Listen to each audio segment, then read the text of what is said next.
Hi everyone, Anthony Fantano here, internet's busiest music nerd, and it is time for a review of the new Billy Woods record, Terror Management. This is a record from one of the most mysterious rappers operating right now, Billy Woods. He's from the East Coast.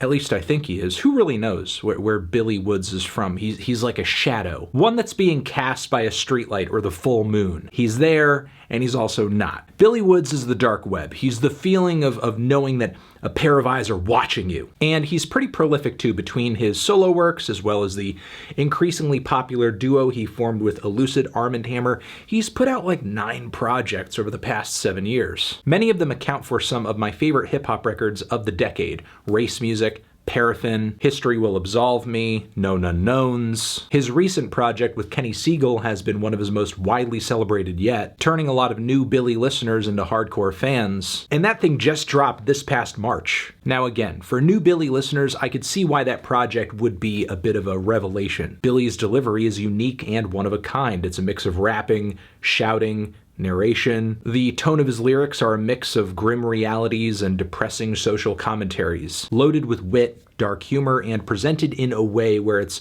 a little esoteric so it's not coming off too direct or preachy. Case in point, the track Trivial Pursuit off of his new project over here, where he's going on about a white person recognizing him by his voice. If you don't know, Billy Woods likes to keep his face pretty obscured. So Billy being recognized by his voice and then saying, white people are born cops. One more line that stood out: "Shorty can't eat no book is what I told Ta-Nehisi Coates." And there's so much to that one bar when you unpack it, with it obviously being a nod to poverty, going hungry, and then tying that into the work of writer and political commentator Ta-Nehisi Coates, who does have some smart observations about the current political landscape, but in his own way, Billy acknowledges that his observations, as well as his solutions to modern problems, come from a place of privilege, as it's really difficult to fuel a revolution on starvation wages. These messages being reinforced later about all of the lies Billy Woods learned in community college, or not being able to read a book if he tried, and the way all of this compounds into a commentary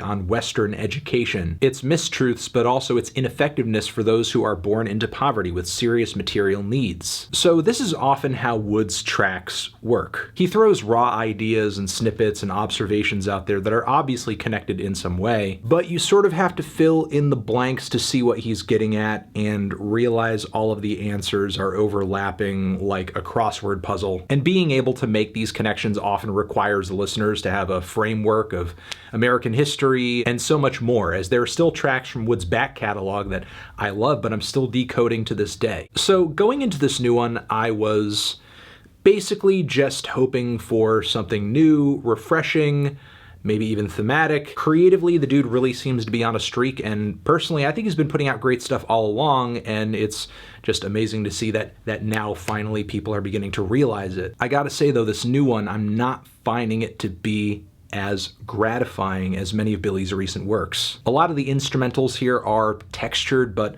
very repetitive, dusty, a little humdrum. As brooding and dark as some of the instrumentals are on Marlowe and Myth and Blood Thinner, the loops just get very stale very fast. It really means something on this project when Billy spits a bar like, "I wish I could have waited inside that moment forever, like a beat loop." Occasionally it does feel that way. In a way, this record does remind me of Arm & Hammer's second project, Rome, as that's easily the most underproduced project Billy has released with Elucid so far. And here Billy is sounding similarly loose, rough around the edges, a little unfocused, a direction that I think complements some artists very well, and given Billy's very grimy pedigree, I can't deny that it does complement him to some extent. But I still think multiple core tracks from this project leave a lot to be desired, whether it be the very woozy and nearly comatose Cornstarch, which is wrapped in this very lazy, slow-mo style. It's like Billy is on the verge of falling asleep. It's a cool experiment, but the lack of direction and structure prevents it from having much in the way of any impact. Quite a few underwhelming cuts on here, and even when Billy manages to do something more in your face,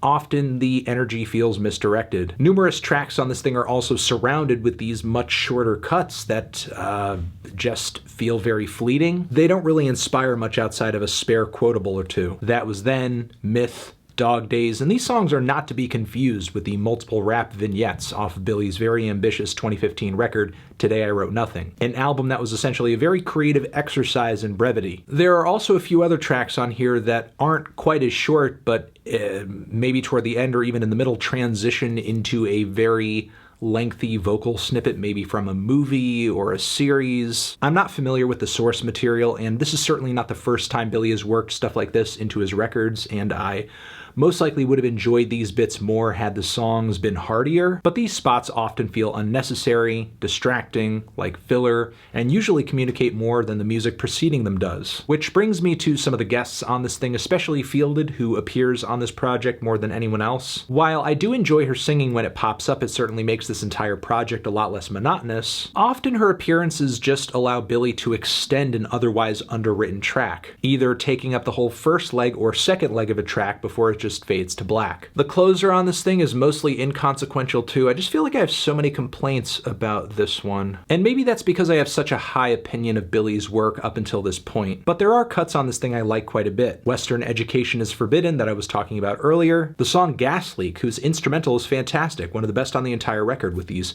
very raw and resonant drums, eventually leading into these shots of industrial noise. Rhymes that dart back and forth like a man going through a manic monologue in his head. The beat switch in the middle of the track is fantastic. I also love the insane psychedelic and lo-fi Birdsong, one of Billy's best lyrical and vocal performances on the entire project. All the guest verses here from Makami, Pink Sifu, as well as Akai Solo certainly improves Long Grass, as well as WINDHOEK, and Fanu Lanu, which I'm not sure I'm pronouncing correctly, but still easily the most eerie song in the entire project. Billy's refrains on this track, compiled with the either effects or overdubs on his voice, sound like a nightmare. Also, the plucky strings on the beat switch in the second leg of the track, the way Billy's vocals just intensify as he's delivering some of the best lyricism on the entire record. So yeah, there are certainly highlights here, and there's nothing honestly on the record I thought was terrible, incredibly disappointing. I was just left wanting more from most of it. And still, at the end of the day, this is a Billy Woods album.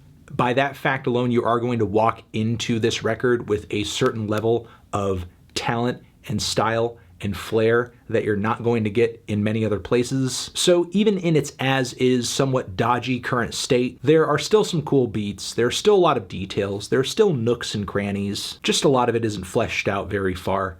I'm feeling a decent 2 strong 6 on this one. Transition, have you given this one a listen? Did you love it? Did you hate it? What would you rate it? You're the best, you're the best. What should I review next? Hit the like if you like. Please subscribe, and please don't cry. Hit the bell as well. Over here next to my head is another video that you can check out. Hit that up, or the link to subscribe to the channel. Billy Woods, Terror Management, forever.